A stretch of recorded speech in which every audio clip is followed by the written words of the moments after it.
Okay, good morning. Today we are going to discuss radial basis function and case-based reasoning from Unit 4 of Machine Learning. So, radial basis function is actually closely related to distance-weighted regression and artificial neural network. In the last class, we have already discussed distance-weighted regression, and in locally weighted regression we were actually trying to minimize the sum of squared error by updating the weights of for the k nearest neighbors. Okay, so this was done by using the gradient descent training rule. So here it is closely related to distance weighted regression and artificial neural network. Okay, so here we have the function for learned hypothesis. This is the function, and okay, so here xu is an instance from the training dataset x. Okay, and here the kernel function is represented by ku dxc. Kernel function is represented by ku, which is used for finding the weight. Okay, so as the distance increases, the weight decreases. Okay, now k provides the number of kernel functions that is to be included, and this f cap is actually the global approximation for the target function f. Okay, now it is used to denote the contribution from each of the kernel functions which is localized to the region near by the point ku. Okay, now how we can represent the kernel function? Kernel function here is represented as the Gaussian function, which can be measured in terms of variance. It is given by this. Okay, and some instance we have xu.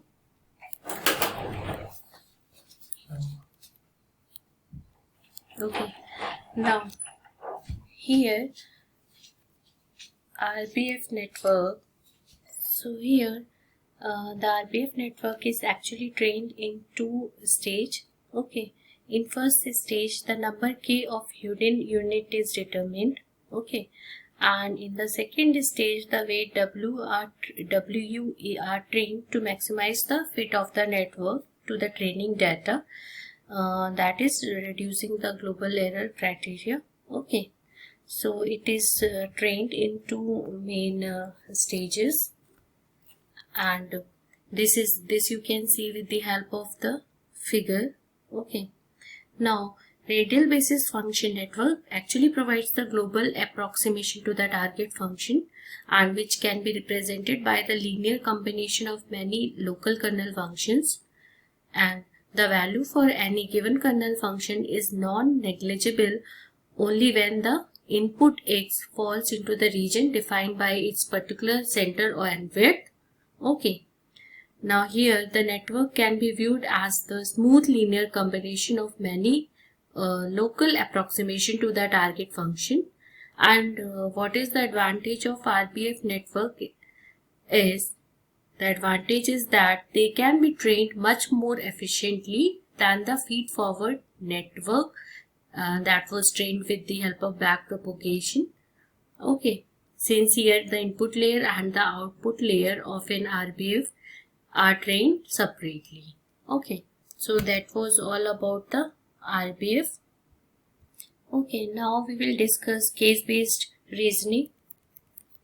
Next we will discuss case-based reasoning. Okay, so let's see what is case-based reasoning.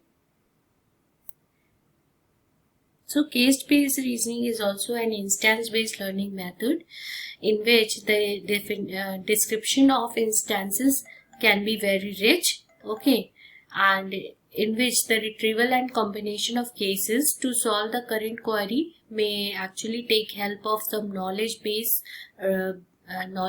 already existing in the memory, and it employs such intensive problem solving methods. Okay, so it actually takes the take help of the previously stored problems in knowledge base. Okay, now case-based reasoning actually based on the two principles of instance-based learning.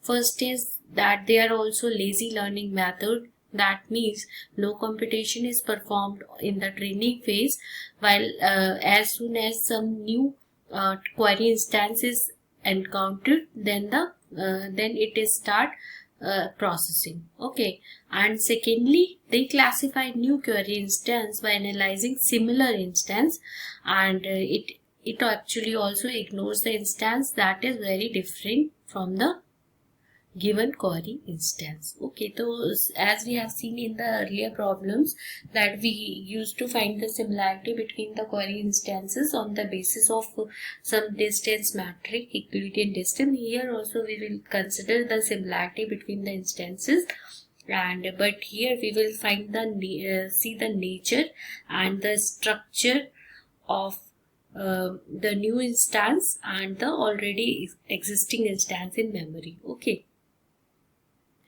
Now here in CBR or case-based reasoning, instances are typically represented in more rich and symbolic description.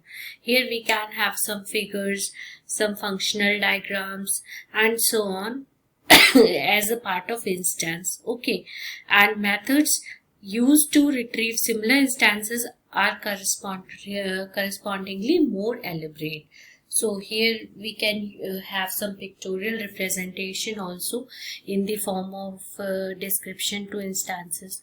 Now, when you are going to use case-based reasoning, here are some application.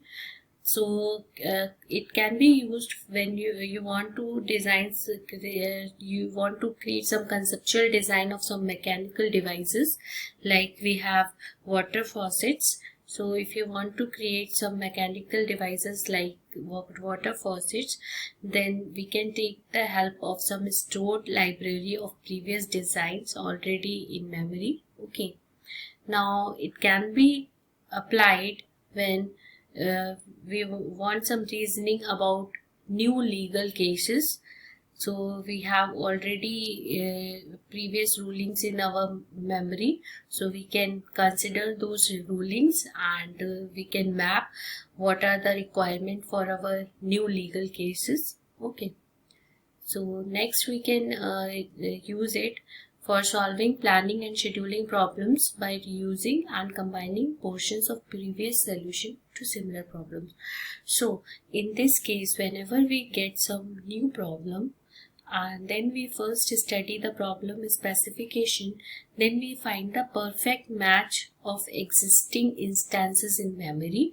If there is some perfect match, then we can easily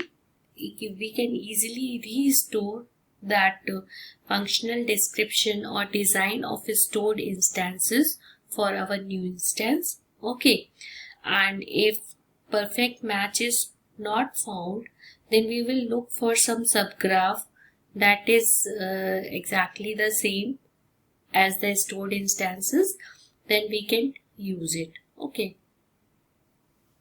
so in this example you can see we have a cadet system and its entire functional descriptions are stored in memory. And now if you want to design some mechanical device like water faucets, we can take help of the knowledge base of for cadet system, and from there we can use the functional specification of cadet system to create the design for water faucets. Okay, so here we have, you can see here we have T-junction pipe which was already stored in our, this instance was already, this structure was already stored in our memory and it was of cadet.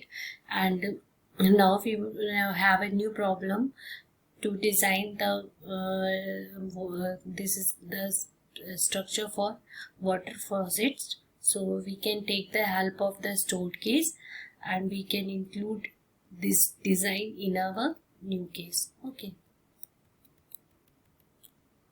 so in case if exact match is found, then with some stored case, then we can exactly implement the desired function. Okay, if no match is found, then we may look for some subgraphs that are exactly same, so we can use that subgraph in our problem. Okay, so this was all about the case-based reasoning. Okay, thank you, and that's all for today.